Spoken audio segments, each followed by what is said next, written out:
This is where I teach you how to do shit. Choke points. These bad boys are, for the most part, a deciding factor between win or loss in Overwatch. The bridge and archway in Temple of Anubis, the bridge in Eichenwalde, the double doors in Volskaya Industries. You'll always find choke points just before objectives or payload checkpoints, so today on The Checkpoint, we're going to be talking about choke points, and hopefully you will see the point of me talking about choke points on the checkpoint. Let's get straight to the point. Let's start with attacking a choke point, which is much more difficult than defending in my opinion. So provided my rather mediocre Overwatch skills hold up when recording this gameplay, right now you'll be seeing clips of me pushing through choke points, or maybe even trying to push through a few times. Look, you're not going to get through choke points 100% of the time with this guide. Instead, these tips are simply made to prepare you for these situations when needed instead. So first of all, let's talk about team dynamics. Ideally, for pushing through a choke point, my favourite formation to go for is 2 tanks, a DPS, a flanker, and a healer. If I was to give an exact team, it'd be Reinhardt, D.Va, Reaper, Tracer, and Lucia, but as long as you stick to the formation and each play your character to your own strengths, you'll be good to go. So why those specific characters? Well, think of tanks as a battering ram. Let's start with tanks, and the choke point as a wall. You're just going to try push as hard as you can with Reinhardt, hopefully taking the brunt of the damage from your team, and keeping that shield up for as long as possible.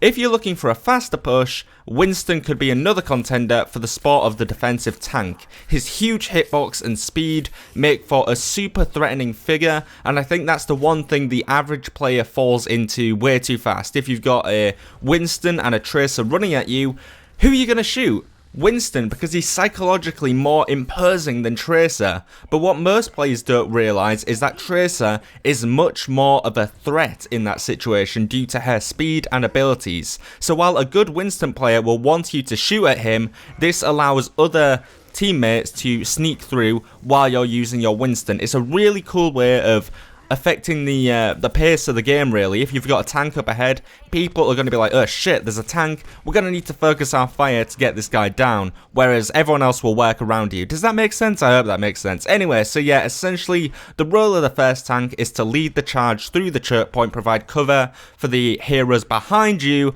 and hopefully let them take up the damage output rather than you focusing on, attacking the enemies. You're really a defensive tank. A moving brick wall, if you will. Okay, so we have 2 tanks, and the next tank is more of an assault tank. Think D.Va or Roadhog. These characters are equipped with the ability to cause massive damage with their primary weapons and ults, yet also have the ability to take a step back and readjust to the situation.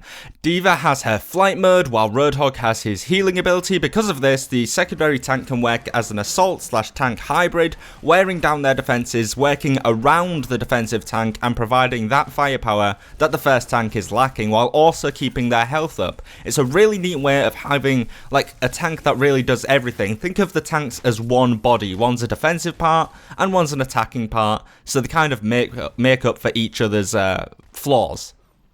Alright, now on to the DPS. But Steve, what on earth is a DPS? Well, DPS means damage per second, so basically any hero that can output a lot of damage in a short period of time. Think Soldier 76, Bastion, Reaper, Tracer. When encountering a choke point, the most important thing for your DPS to do is slay. You need to kill, and you need to kill fast. Work with your defensive tank to give you that cover, while you use your damage output to make up for their lack of damage. Think of the defensive tank in this situation, Reinhardt, as an arrowhead.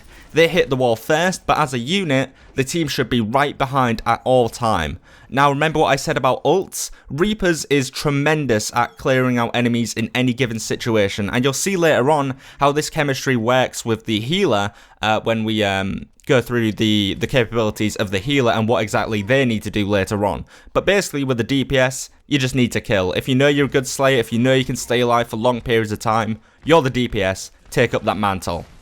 Now the flanker is an important player when it comes to freeing up the play space. What do I mean by this? Well, the aim of the enemy team when at a choke point is to lock that shit down, to stop you progressing to the payload or to the objective. They want to keep you contained. Their aim is to keep you contained in one location, the choke point. Think about a cage full of highly dangerous chickens. It's weird, I know. But as long as they're contained, they ain't a problem, right? But as soon as one manages to sneak out and that thing is, flapping about and zooming around attacking people, all hell breaks loose. You need to be that dangerous chicken. You need to be the person that jumps on the objective and make everyone, turn around, all the enemies turn around and go, oh shit, we got to stop this formation we've got going on right now. We've got to stop people from attacking this choke point. We've got to stop focusing on that. And we need to turn around and get back to the objective, because obviously if someone takes the objective, you've almost won. The enemy is almost won, so you've got to turn around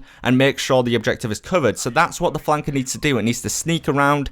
There's plenty of flanking spots on Overwatch. Volskaya, there's a side of the map where you can fly over the water and land on the objective. In Eichenwalde, the buildings can be jumped over, or the tunnels under the bridge can be exploited.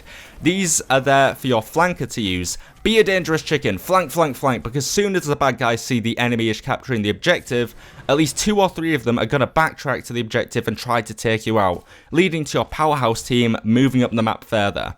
You're a distraction. Be a distraction. Now the healer. After thinking about it, Lucia or Zenyatta will work for this role, maybe even Mercy actually, but essentially what you want to do is A, make sure your team is stacked up on health, especially the 2 tanks and the DPS, and B, stay alive. You're no use dead. A healer's main objective is to be the selfless and, just focus completely on making sure your heroes keep charging their ults while also charging your own.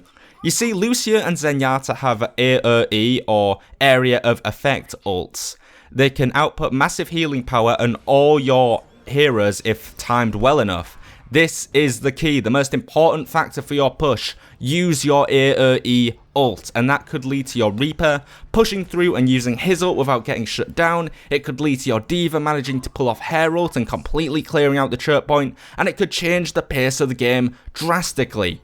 Also, if you're a Reinhardt and Lucia or Zen are ulting you, for the love of God, put your shield down and start swinging your hammer. Fire Strike and your primary attack are huge damage dealers, and as long as your Zen or Lucia are up, you ain't gonna need that shield. So basically, a rule of thumb is, if you hear, what does Zenyatta say? Is it experience tranquility or something like that? When he uses transcendence, when Lucia uses his sound barrier and gives you all shields, drop your defenses, go full out on attack. Okay, so now you have your team, let's very briefly talk about positioning. I'm going to be having a further video on this topic, so I'll keep it short and sweet on positioning. At the front of the charge, you need your defensive tank, be it Reinhardt or Winston, to absorb the enemy attack. After that, you want your DPS and secondary tank to roam around the center, or if the map is a little more vertical like Hollywood or Watchpoint Gibraltar and your DPS has the range, get your DPS up high and your secondary tank on ground level. Just remember to group back together for your healer's ult. Your flankers should be constantly moving, but should know to back up to your team when they need the help. And your healer should be just behind the pack, close enough to heal up but far enough away to escape if your tanks get dismantled. You want to stay alive. The key to this is pushing together and communicating efficiently. Get on the mic, get talking, and you'll see changes instantly. So that was my guide to pushing through choke points in Overwatch. I'm going to be uploading a part 2 for this guide very shortly on defending choke points to make sure that you can do it efficiently on both sides. So make sure you subscribe to stay tuned for that. And if you learned something new today, make sure you give the video a like. But for now, this has been Steve, that's been Overwatch. Checkpoint complete.